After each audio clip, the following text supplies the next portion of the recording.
الحمدللہ رب العالمین الصلاۃ والسلام علی رسولہ الکریم فاعوذ باللہ من الشیطان الرجیم بسم اللہ الرحمن الرحیم۔ 116 نمبر آیت ہم نے شروع کی تھی اور درمیان میں رہ گئی تھی۔ وَقَالُوا اتَّخَذَ اللَّهُ وَلَدًا سُبْحَانَهُ، یہ کہتے ہیں کہ اللہ نے بیٹا اختیار کیا ہے، تو جواب میں فرمایا کہ سبحانہ، اللہ تعالیٰ اس سے پاک ہیں کہ ان کا کوئی اولاد ہو، بلکہ حقیقت یہ ہے کہ زمین و آسمان میں جو کچھ ہے وہ اللہ ہی کا ہے اور سارے کی ساری چیزیں اس کی فرما بردار ہیں۔ یہ جواب اس معنی کا ہے کہ اللہ کو اس کی ضرورت نہیں ہے۔ پہلا سبحانہ سے مطلب یہ ہے، اس کی وضاحت میں نے پچھلی دفعہ کر دی تھی تفصیل کے ساتھ۔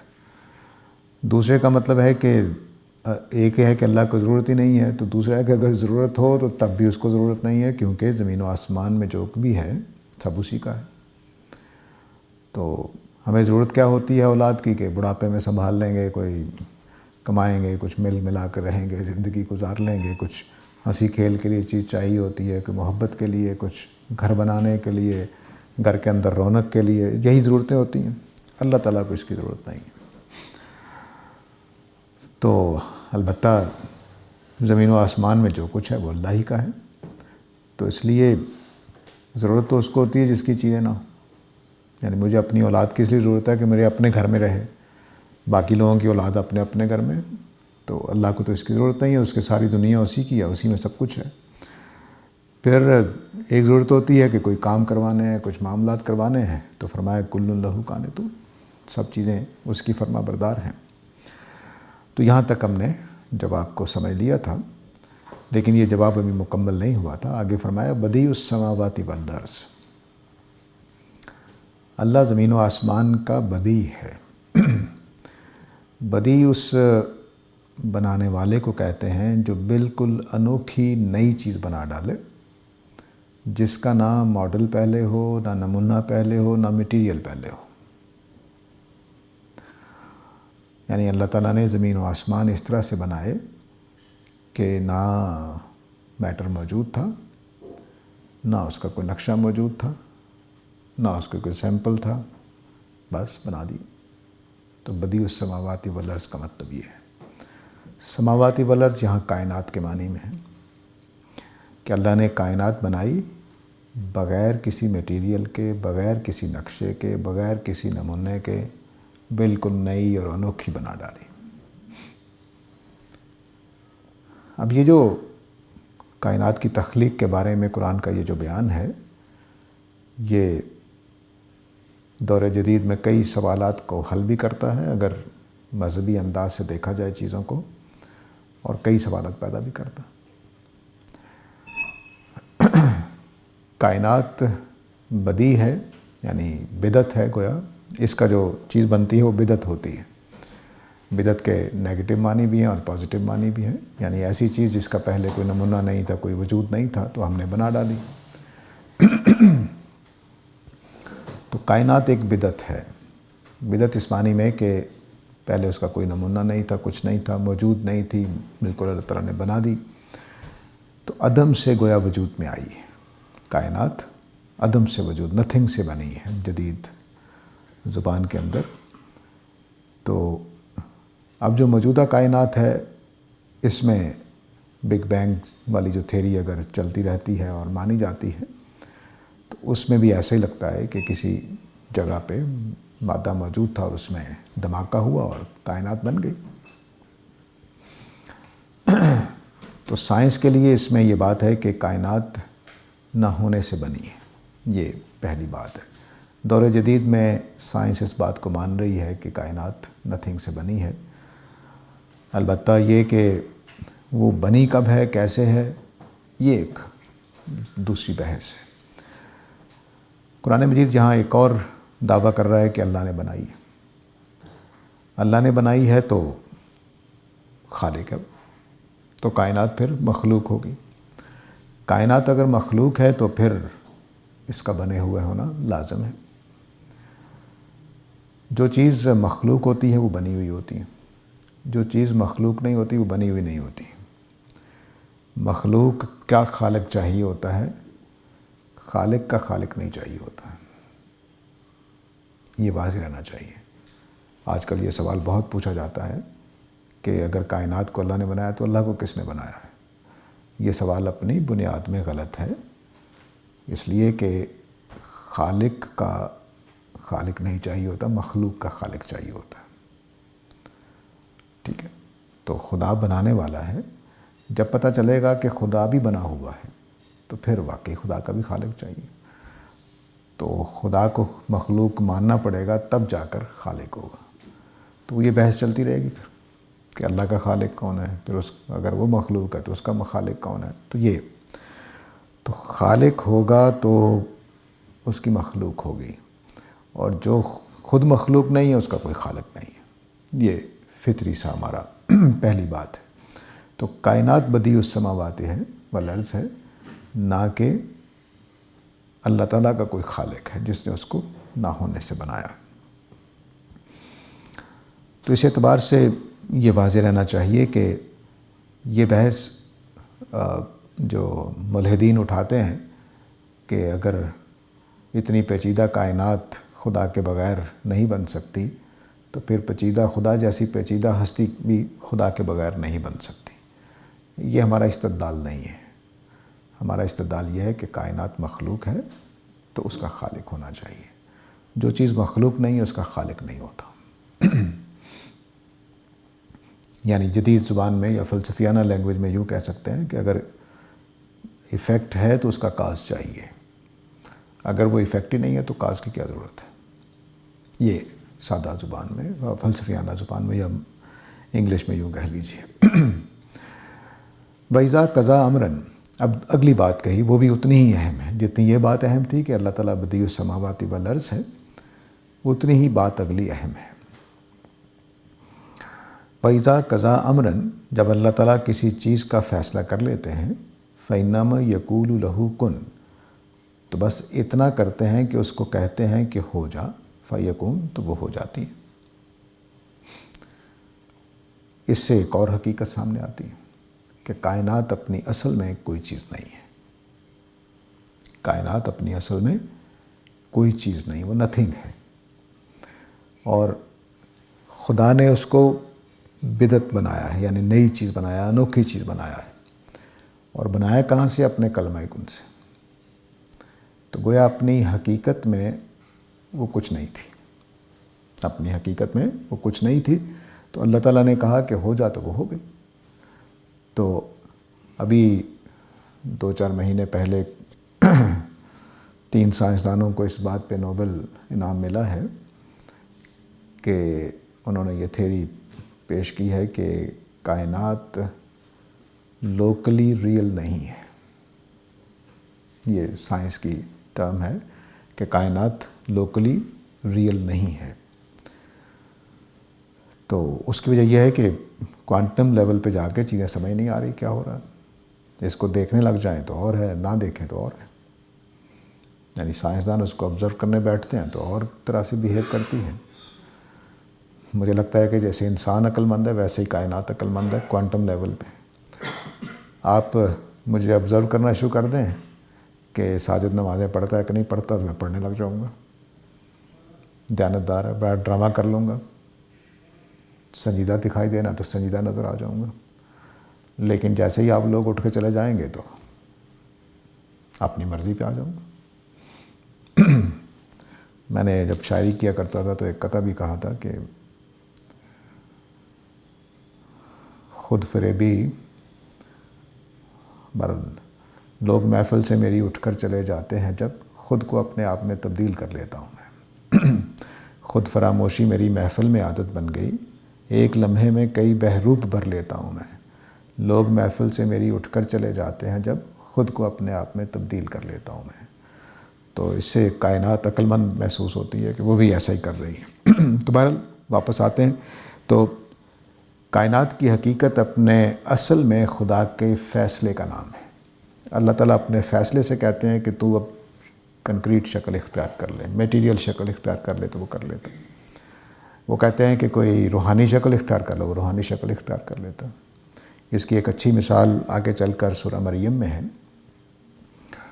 جہاں اللہ تعالیٰ نے حضرت مریم کے پاس جو اولاد عطا کرنے والے فرشتے کو بھیجا، تو اس کے بارے میں اللہ نے کہا ہے کہ میں نے اپنا روح بھیجا، حکم بھیجا، فَتَمَثَّلَ لَهُ بَشَرًا سَوِيًّا، تو وہ بالکل انسانی شکل میں ان کے پاس پہنچے۔ حضرت مریم کے پاس وہ انسانی شکل میں، اتنی پرفیکٹ انسانی شکل کہ حضرت مریم نے ان کو دیکھ کر کہا کہ میں تم سے پناہ چاہتی ہوں۔ وہ ڈر گئیں کہ پتہ نہیں میرے ساتھ کچھ کرنے والے۔ تو وہ بالکل انسانی شکل میں، کون؟ اللہ کا حکم انسانی شکل میں صادر ہوا۔ اب وہ اس کو چھو کر دیکھتی ہیں حضرت مریم، تو وہ صحیح گوشت پوشت کے ہوتے ہیں، حقیقی، کوئی اس میں خرابی نہیں تھی، کوئی کمی نہیں تھی، لیکن نہ ان کا باپ تھا نہ کوئی ماں تھی۔ اللہ کے حکم نے ایک انسان کی شکل اختیار کر لی۔ ایسا ہی اللہ کے حکم نے کائنات کی شکل اختیار کر رکھی ہے۔ اس کی حقیقت اللہ کا حکم ہے۔ آج اللہ تعالیٰ حکم اپنا پیچھے لے جائیں، سب کچھ ختم ہو جائے گا۔ یہ اس کائنات کی حقیقت ہے۔ اب اسی میں لوہا بن گیا ہے، اسی میں اینٹیں بن گئی ہیں، اسی میں پتھر بن گئے ہیں، اسی میں ہوا بن گئی ہے، اسی میں ایلیمنٹس بن گئے ہیں، اسی میں گیسز بن گئی ہیں۔ خدا کے حکم نے، اب خدا کے حکم کو بھی سمجھ لیجئے، ہم سائنسدان ملحدین جس خدا کا انکار کر رہے ہیں، وہ خدا ایسا لگتا ہے جیسے چھوٹا سا مولوی صاحب بیٹھے ہوں یا کوئی سائنسدان ہو، چھوٹا سا انسان، اس کو ایسا سمجھتے ہیں۔ اللہ تعالیٰ خدا ہے۔ اللہ تعالیٰ نے اس کائنات کو بنایا ہے اپنے پورے قدرتوں کے ساتھ، اپنی حکمتوں کے ساتھ، اپنے جو بھی اس کی صلاحیتیں ہیں خدا کی، سمجھنے کے لیے بول رہا ہوں۔ تو اللہ تعالیٰ کیا کرتے ہیں کہ پورا ایک پلان ان کا ہوتا ہے، اس لیے اس کے لیے قضا کا لفظ بولا ہے۔ پورا پلان ہوتا ہے، مثلاً یہ چیز اتنی عمر ہوگی، اس طرح سے بنے گی، یہ اس کے اندر خوبیاں ہوں گی، یہ اس کے اندر اعضاء ہوں گے، یہ شکل ہوگی۔ وہ سارا کچھ سمجھتے ہوئے حکم دیتے ہیں کہ ایسی چیز بن جا، اور جو اس کے لیے ٹائم طے کرتے ہیں کہ اتنے عرصے میں بنے گا، ایسے ایسے ان سٹیجز سے ہو کر بنے گا، وہ ساری سٹیجز اس پر سے گزرتی ہیں۔ اس کائنات کے ساتھ بھی اللہ نے یہی کیا۔ قرآن کے الفاظ ہیں میں نے 6 دنوں میں بنایا، تو اللہ نے حکم دیا کہ تم نے 6 دنوں میں اس طرح سے ہوتے ہوتے بننا ہے۔ اس کا فائدہ کیا ہوگا؟ اس کا فائدہ یہ ہوگا کہ ہر چیز کا ایک سبب موجود ہوگا، ہر چیز کا ایک کاز موجود ہوگا کہ یہ چیز اس وجہ سے بنی، یہ اس وجہ سے بنی، یہ اس وجہ سے بنی، یہ اس وجہ سے۔ اب خدا دکھائی نہیں دے گا، ہر چیز کا سبب آپ کو معلوم ہو جائے گا۔ اور کائنات آٹومیشن میں ڈال دی، خود کار بنا دی۔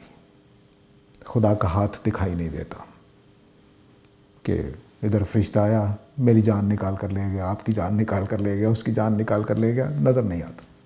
خود کار سسٹم کے طریقے چل رہی ہے۔ یہ سب کچھ نے امتحان کا سامان پیدا کر دیا کہ اللہ کو ماننا ہے جبکہ نظر نہیں آتا۔ ہر چیز کا کوئی نہ کوئی سبب موجود ہے۔ تو یہ کائنات جس طرح سے بنی ہے، جس نے بنائی ہے پوری ذہانت کے ساتھ بنائی ہے، اور جس کو امتحان میں ڈالا گیا وہ بھی بہت ذہین ہے۔ وہ ایسی ایسی چیزیں دریافت کر لیتا ہے، اب کوانٹم لیول تک چلی گئی فزکس، اور بایولوجی بہت باریک جگہوں پر چلی گئی، کیمیا کہاں کہاں پہنچ گئی۔ تو وہ جس مخلوق سے امتحان لینا ہے وہ بھی نہایت ذہین ہے مخلوقات میں سے، اور جس خدا نے کائنات بنائی ہے وہ ماشاءاللہ ہے ہی ذہین، کوئی شبہ ہی کوئی نہیں۔ تو اس لیے کائنات کا ڈیزائن اس طرح سے کیا گیا ہے کہ میں اور آپ چاہیں تو خدا کو پا لیں، چاہیں تو نہ پا سکیں۔ یہ اب چاہنے پر چھوڑ دیا ہے۔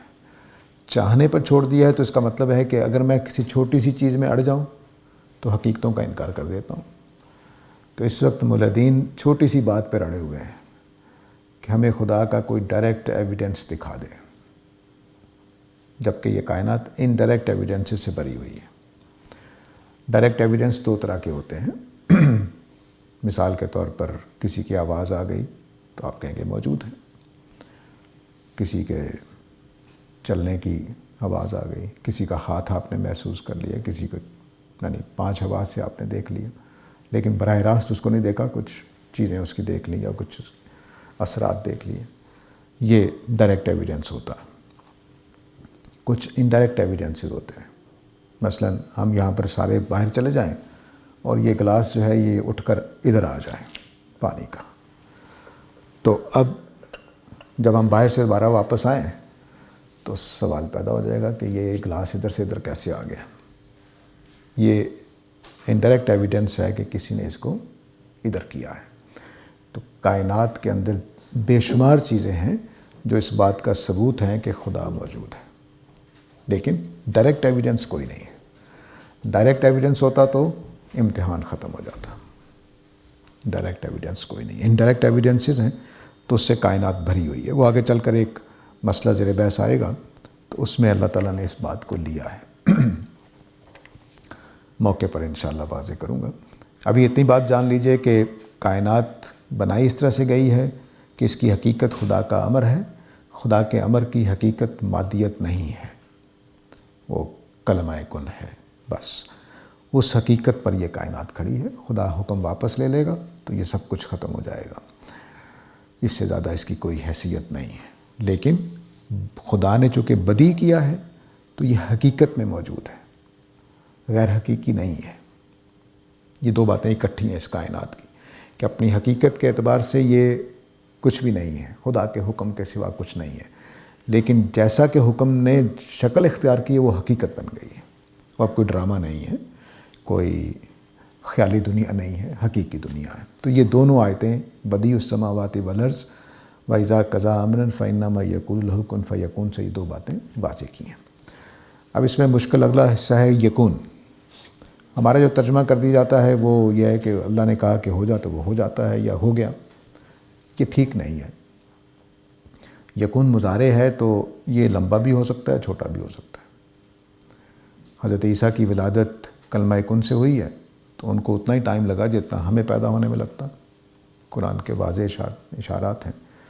تو اس طرح سے یہ نہیں ہے کہ ادھر کہا تو ادھر ہو جائے، وہ بھی اللہ تعالیٰ کرتے ہیں، جیسے میں نے حضرت مریم کے حوالے سے بتایا کہ وہ فرشتہ اچانک انسان کی شکل میں آ گیا، اس کوئی ٹائم نہیں لگایا۔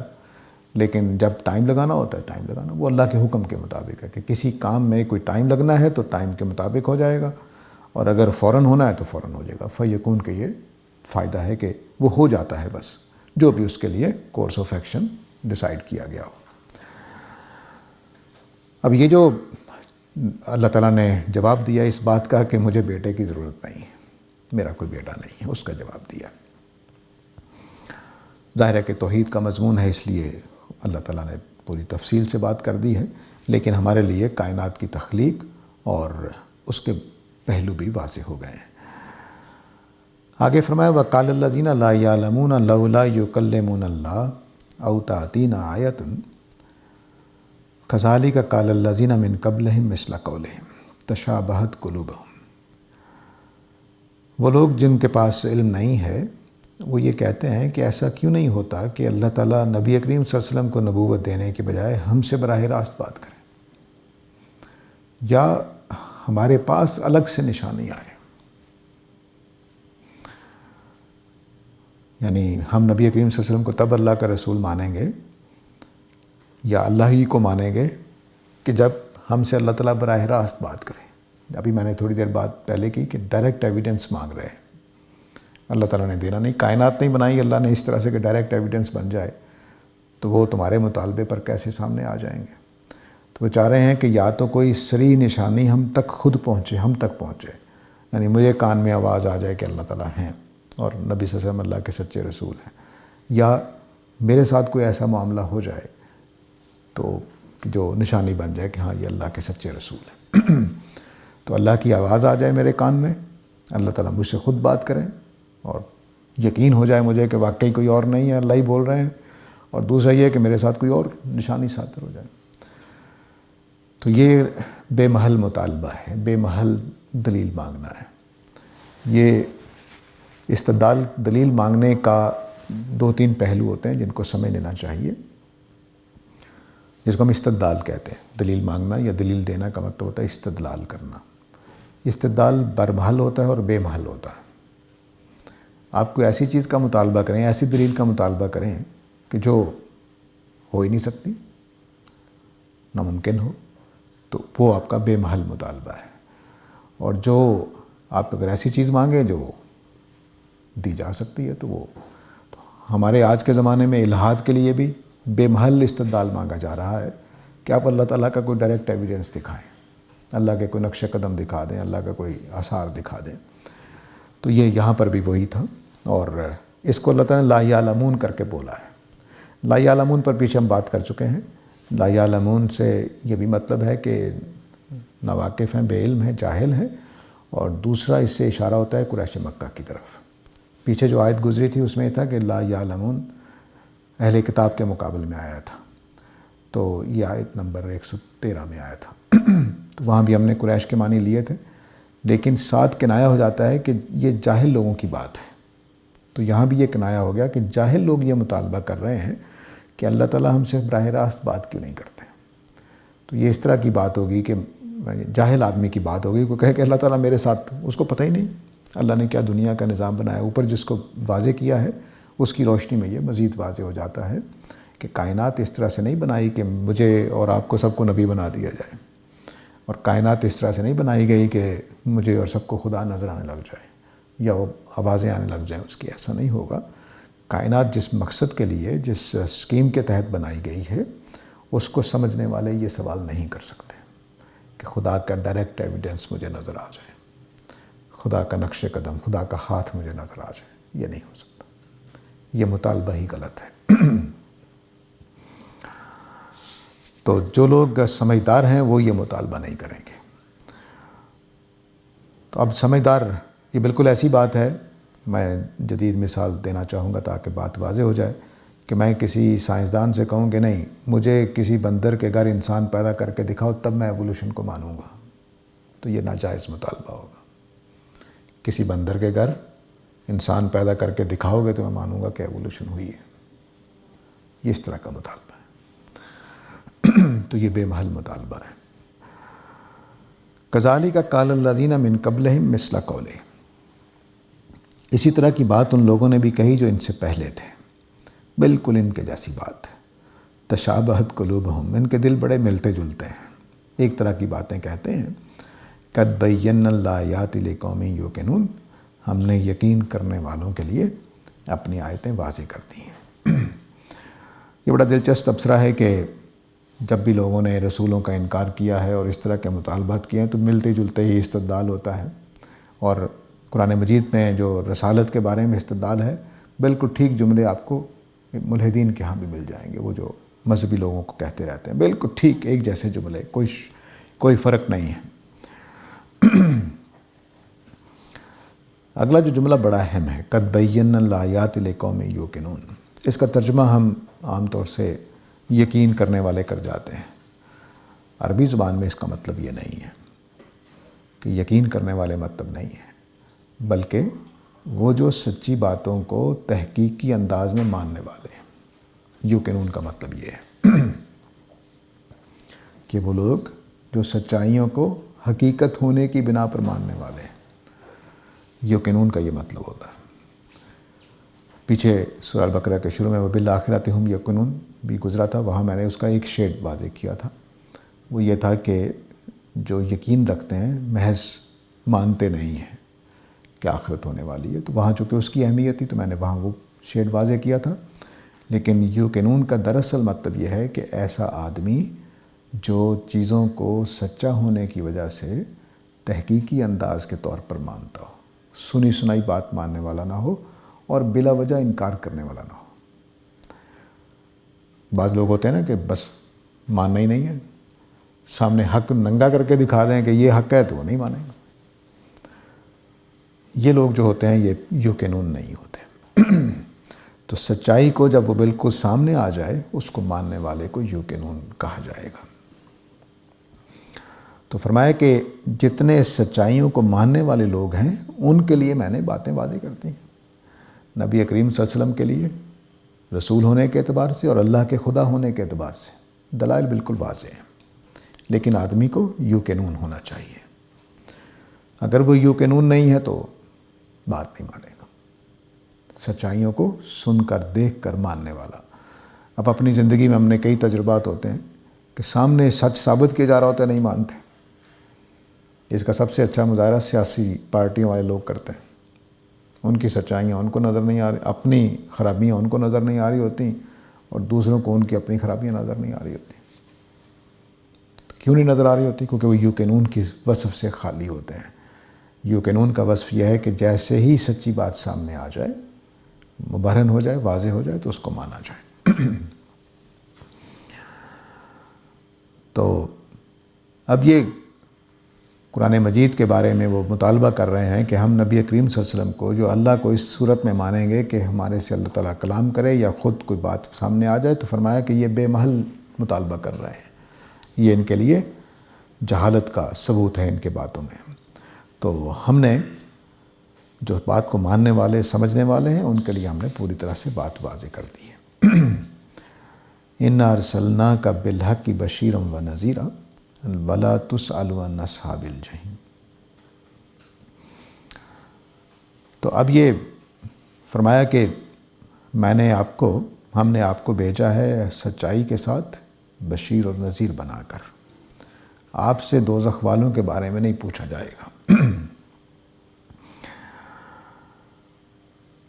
پیچھے جو یوقنون ہے اس کو مزید واضح کیا اس جملے کے ساتھ کہ جو لوگ یقین کرنے والے نہیں ہیں آپ ان کو یقین کرنے والا نہیں بنا سکتے۔ یقین کرنے والا آدمی خود ہوتا ہے، میں آپ نہیں بنا سکتے۔ یعنی اگر ایک آدمی جھوٹ کا سہارا لینے پر آمادہ ہو گیا ہے، جھوٹ بولنے پر آمادہ ہو گیا ہے، وہ سچائیوں کے انکار کرنے پر آمادہ ہو گیا ہے، تو میں آپ تو اس کو زبردستی نہیں کر سکتے۔ تو فرمایا کہ ہم نے تمہیں سچا رسول بنا کر بھیجا ہے، یہ مانے نہ مانے، دلائل میں نے دے دیے ہیں، یہ نہیں مان رہے تو کوئی فرق نہیں پڑتا، آپ سچے رسول ہیں۔ بالحق کا مطلب ہے سچائی کے ساتھ آئے ہیں، کوئی آپ جھوٹے رسول نہیں ہیں، آپ سچے رسول ہیں۔ اس کے دلائل واضح کر دیے گئے، کن کے لیے؟ یوقنون لوگوں کے لیے جو حقائق کو ماننے والے ہیں۔ البتہ ہم نے آپ کو بشیر اور نذیر بنا کر بھیجا کہ آپ بشارت دے دیں اور آگاہ کر دیں، خبردار کر دیں۔ لوگوں کے رویے تبدیل کرنے والا نہیں بنا کر بھیجا، لوگوں کو غیر یوقنون سے یوقنون بنانے والا نہیں بھیجا، وہ ان کا اپنی کرتوت ہوگی۔ اگر یہ یوقنون ہیں تو حقائق کو مان لیں گے، اگر یوقنون نہیں ہے تو حقائق کو نہیں مانیں گے۔ ٹھیک ہے، آپ کا کام یہ نہیں، آپ کا کام تو صرف بشیر بننا ہے اور نذیر بننا ہے، بشارت دینا ہے اور انذار کرنا ہے۔ بشارت دینے کا مطلب ہے کہ ماننے والوں کو آپ بتائیں کہ یہ سچائیاں ہیں، ان کو مانیں گے تو یہ نتیجہ نکلے گا، اچھا نتیجہ، جنت میں چلے جاؤ گے۔ اور نذیر کا مطلب ہے کہ آگاہ کریں گے کہ بھئی یہ سچائیاں ہیں، اس کا انکار کرو گے تو مارے جاؤ گے۔ تو یہ اِنَّا أَرْسَلْنَاكَ بِالْحَقِّ بَشِيرًا وَنَذِيرًا کے معنی یہ ہوئے۔ آپ کے اوپر یہ ذمہ داری نہیں ہے کہ لوگوں کو رویے بھی ٹھیک کریں، ان کو زبردستی ہدایت پر لے آئیں، یہ آپ کا کام نہیں ہے آپ سچے رسول۔ تو سچے رسول کو بھی دلیل سے مانا جائے گا، جو ماننے والے ہیں وہ مان رہے ہیں، ان کے لیے میں نے واضح کر دی بات، جو ماننے والے نہیں ہیں وہ آپ کے بشیر اور نذیر ہونے سے فائدہ نہیں اٹھا سکتے، یہ ناممکن ہے۔ اس لیے یہ آپ کی نہ ذمہ داری ہے نہ آپ کا قصور ہے کہ یہ ماننے والے نہیں بنے، تو آپ کا قصور اس میں نہیں ہے۔ یہ دوزخ میں جائیں گے تو اپنے کرتوتوں کی وجہ سے جائیں گے، اپنے اس رویے کی وجہ سے جائیں گے کہ سچ سامنے آ رہا ہے لیکن نہیں مان رہے، حقائق کھل کر سامنے آ گئے ہیں تو نہیں مان رہے۔ اس دنیا کا سب سے بڑا امتحان وہ نماز پڑھنا نہیں ہے، وہ روزہ رکھنا نہیں ہے، بلکہ حقائق کو تسلیم کرنا ہے جو میری پسند کے نہ ہوں۔ حقائق کو تسلیم کرنا، سچائیوں کو تسلیم کرنا جو میری رائے کے خلاف ہوں، جو میری پسند کے خلاف ہوں، جو مجھے اچھے نہ لگتے ہوں۔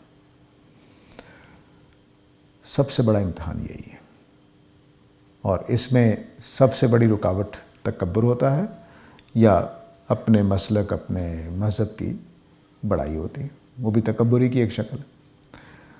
تو اب جو اس امتحان میں ناکام ہو رہا ہے وہ کون ہوگا؟ یا وہ اس خیال میں ہوگا کہ جو دوسری بات کرنے والے لوگ ہیں وہ جاہل ہیں۔ جتنی میری زندگی گزری ہے اس میدان میں تو میں نے بہت سارے لوگوں کو دیکھا، وہ ایسے آئیں گے جب پہلی دفعہ تو ایسے جیسے کسی جاہل آدمی کے پاس آ گئے ہیں تو بس اب 2 منٹ میں بات ختم ہو جائے گی، گرا لیں گے، اس کو کیا پتہ ہے، اس کو کیا پتہ ہے، اس کو کیا پتہ ہے۔ تو وہ اس خیال میں ہوتے ہیں کہ بھئی سامنے والا جاہل آدمی ہے، تو غرور ہے، تکبر ہے۔ اس تکبر میں جب وہ آتے ہیں تو اب وہ بات نہیں سنیں گے. ہاں آپ بھی اسی طرح سے تیار ہو جائیں، ان کو چت کر لیں، پھر ہو سکتا ہے وہ سننے پہ تیار ہو جائیں، لیکن عام طور سے ایسا نہیں ہوتا. تو تکبر جو ہے وہ انسان کو حق سے روک دیتا ہے. اور اس تکبر کی وجہ سے آدمی یہ کہ میری بات غلط ہو جائے یا میرا نظریہ غلط ہو جائے تو سچائی کو نہیں مان رہا ہوتا. تو اس کی وجہ سے وہ یوکنون والی سٹیج پہ نہیں آتا، بلکہ وہ کفر والی سمت میں چلا جاتا ہے. اس کو پیچھے ہم پڑھ چکے ہیں کہ قرآن مجید نے حماقت قرار دیا کہ یہ بڑی احمقانہ بات ہے کہ تم کہو کہ ہم ایمان نہیں لائے اور اللہ تعالیٰ کو دھوکہ دینے کی کوشش کرتے رہتے ہو.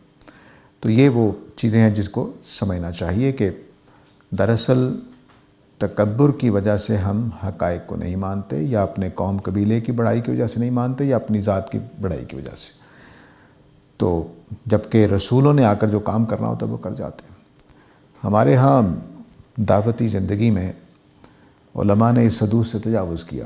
بعض علماء نے، ماں باپ بھی بعض اوقات کر جاتے ہیں کہ وہ بشیر و نذیر بننے کی بجائے ڈنڈا لے کر پیچھے پڑ جاتے ہیں، کفر کے فتوے اور قتل و غارت کے حکم دینے لگ جاتے ہیں، اور ماں باپ مارنے لگ جاتے ہیں، پیٹنے لگ جاتے ہیں. ماں باپ کا کام بھی اور علماء کا کام بھی نبی کریم صلی اللہ علیہ وسلم سے زیادہ نہیں ہے. وہ بھی بشیر و نذیر ہی رہیں تو اچھا ہے. ظاہر ہے کہ یہ فرق تو ہوگا کہ انبیاء کی بشیر و نذیر ہونا وحی کی بنیاد پر ہوتا ہے، اور ہمارا ایک خادم کے طور پہ ہوتا ہے کہ دین کے خادم ہیں تو ہم بشیر اور نذیر بن جاتے ہیں، لیکن حقیقت میں صرف انبیاء ہی ہوتے ہیں. ہم ان کے نمائندگی میں بشیر اور نذیر ہوتے ہیں، نہ کہ اصل میں. تو فرمایا کہ تمہارا کام، آپ کا کام جو ہے وہ بشارت دینا اور انذار کرنا ہے. ان کو ہدایت دینا نہیں ہے زبردستی، ان کو جنتی بنانا نہیں ہے. اس لیے وَلَا تُسْأَلُوا عَنْ أَصْحَابِ الْجَحِيمِ، جو دوزخ میں جانے والے یہ لوگ ہیں، ان کے بارے میں آپ کی کوئی ذمہ داری نہیں ہے، آپ سے کچھ نہیں پوچھا جائے گا کہ یہ کیوں دوزخ میں گئے. آپ کے زمانے میں پیدا ہوئے تھے، آپ نے ان کو کیا قرآن نہیں پہنچایا؟ کیا آپ نے ان کو بات نہیں پہنچائی تھی؟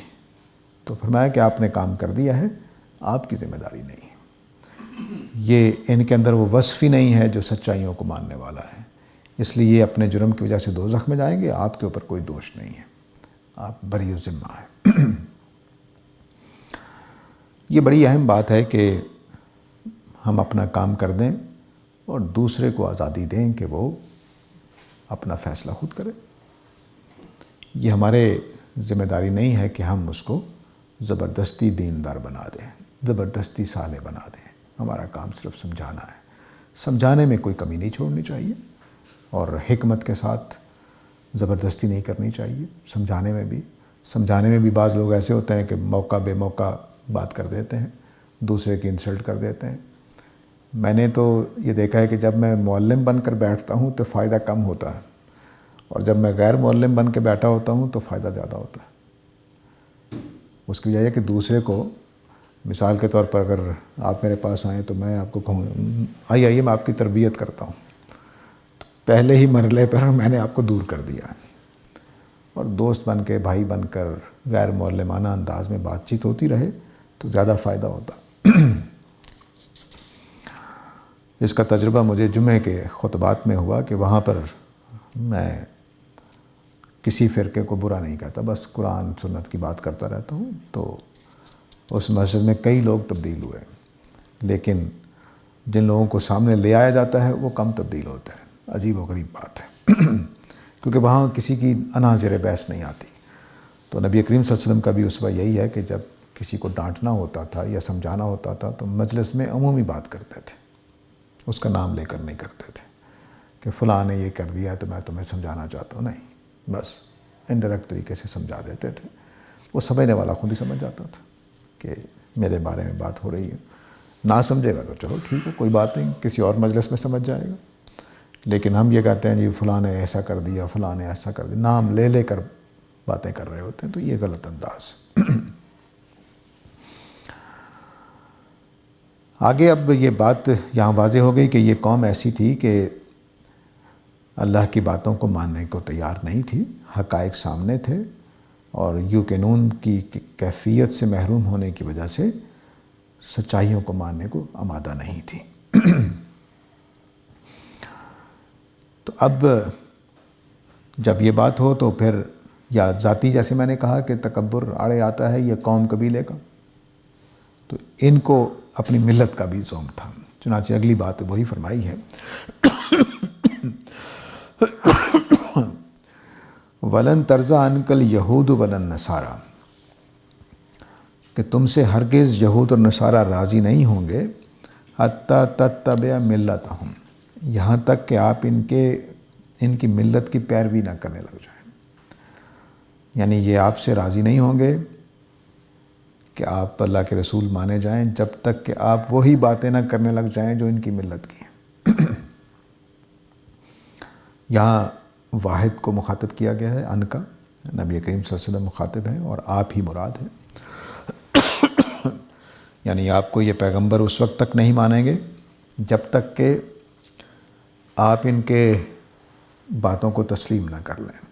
آپ یہ نہ کہہ دیں کہ میں بھی یہودی ہوں، آپ یہ نہ کہہ دیں کہ میں بھی عیسائی ہوں، اس وقت تک نہیں مانیں گے۔ اور جتنی آپ اصلاحات پیش کر رہے ہیں، یہود کی بدعت گنوا رہے ہیں، نصارہ کی بدعت گنوا رہے ہیں، ان کو کہنا چھوڑ دیں کہ یہ غلط بات ہے، تب یہ آپ کی بات مان لیں گے۔ اگر آپ نے ایسا نہ کیا تو یہ نہیں مانیں گے۔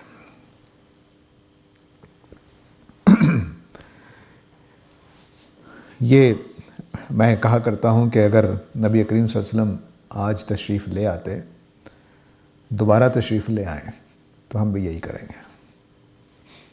نہیں مانیں گے، ممکن نہیں ہے، کیونکہ ہم نے بھی یہ چیز پال لی ہے کہ میرا مسلک بہترین،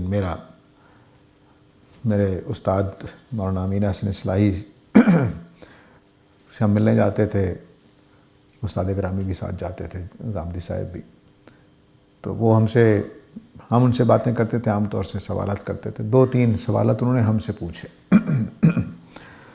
ان میں سے ایک سوال یہ تھا کہ دینی آدمی، مذہبی آدمی کامیاب صحیح ہوتا ہے کہ نہیں ہوتا ہے؟ ہم سب نے کہا مذہبی آدمی بہت اچھا ہوتا ہے، اس میں کوئی شبہ نہیں ہے۔ انہوں نے کہا نہیں، مذہبی آدمی دوزخ میں جائے گا۔ ہمارے کان کھڑے ہو گئے کہ یہ کیا کر رہے ہیں کہ مذہبی آدمی انہوں نے کہا کہ دین، خدا کی ہدایت والا آدمی جنت میں جائے گا، مسلک مذہب کے پیچھے چلنے والا دوزخ میں جائے گا۔ ہم نے کہا جی کتنی سخت بات آپ نے کر دی، تو انہوں نے کہا اس لیے کہ وہ ہٹ درم ہوتا ہے، حق کو نہیں مانتا، ہر صورت میں اس کا اور ابو جہل کا کوئی فرق نہیں ہوتا۔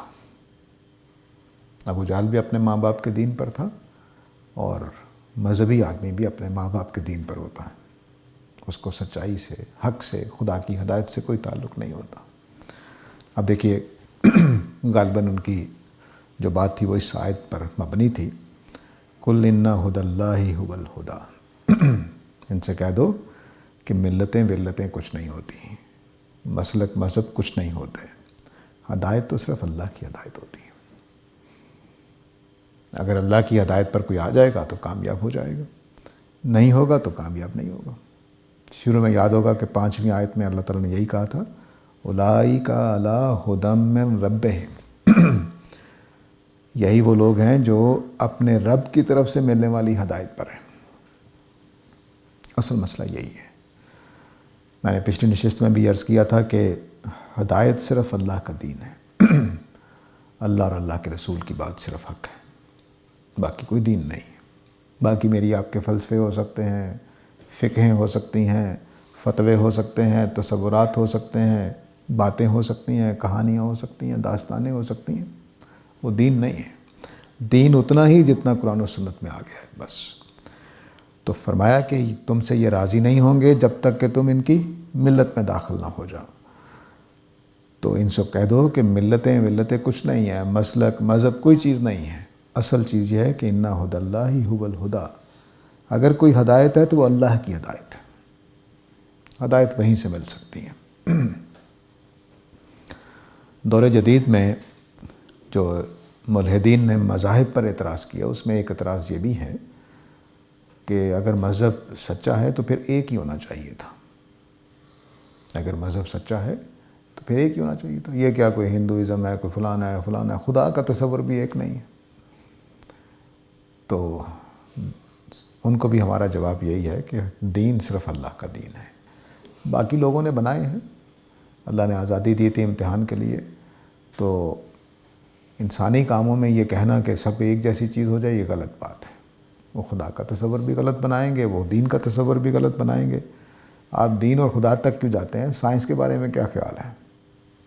انسانوں نے سائنس کے بارے میں کتنے کتنے نظریات دیے، ایک ہی فینومینا کو سمجھنے سمجھانے کے لیے بیسیوں نظریات آ جاتے ہیں۔ نظریہ حیات دیکھیے نا، کوئی کہتا ہے جی کلے تھیری ہے، کوئی پانی کی ہے، کوئی آسمانی بجلی کی ہے، پتہ نہیں کتنے نظریات ہیں کہ زندگی کا آغاز کیسے ہوا۔ تو جہاں پر انسان سوچے گا تو اس کا مطلب یہ تھوڑا ہی ہے کہ سائنس کو ہم 100% غلط کہہ دیں، تو یہ کوئی بات نہیں ہے۔ تو اصل ہدایت اللہ کی ہدایت ہے، یہ مسلمانوں کو بھی پلے باندھ دینا چاہیے، یہود و نصارہ کو بھی پلے باندھ دینا چاہیے، اور ملحدین کو بھی پلے باندھ دینا چاہیے کہ اصل ہدایت صرف اللہ کی ہدایت ہے۔ میری اور آپ کی باتیں بس باتیں ہیں، وہ غلط بھی ہو سکتی ہیں، صحیح بھی ہو سکتی ہیں۔ تو فرمایا وَلَئِنِ اتَّبَعْتَ أَهْوَاءَهُمْ بَعْدَ الَّذِي جَاءَكَ مِنَ الْعِلْمِ، تو اگر آپ نے ان کی تمناؤں کی پیروی کی اس کے بعد کہ آپ کے پاس اللہ کی طرف سے یہ ہدایت آ گئی ہے، مَا لَكَ مِنَ اللَّهِ مِنْ وَلِيٍّ وَلَا نَصِيرٍ، تو اللہ کی طرف سے تمہارے لیے کوئی مددگار اور کوئی کارساز نہیں ہوگا۔ یہ جملہ بتا رہا ہے کہ وہ چاہ یہی رہے تھے کہ ان کی احوا کی پیروی کی جائے۔ احوا تمنائیں، خواہشیں، فلسفے، کہانیاں، فتوے، بدعتیں جو بھی بنا رکھی تھی ان کو ماننے کا مطالبہ کر رہے تھے۔ تو اللہ تعالیٰ نے کہہ دیا کہ اگر آپ نے ان کی تمناؤں کی پیروی کی، ان کی بدعت کی پیروی کی، ان کی خواہشوں کی پیروی کی اس قرآن کے علم کے آ جانے کے بعد، تو پھر میری طرف سے کوئی مددگار تمہارا نہیں ہوگا۔ یہ اس قانون کی طرف اشارہ ہے جو سچے رسولوں کے لیے اللہ تعالیٰ اختیار کرتے ہیں کہ سچا رسول اگر انحراف کرتا ہے تو فوراً پکڑ ہو جاتی ہے، جیسے حضرت یونس کو ہوئی کہ مچھلی کے پیٹ میں ڈال دیا گیا۔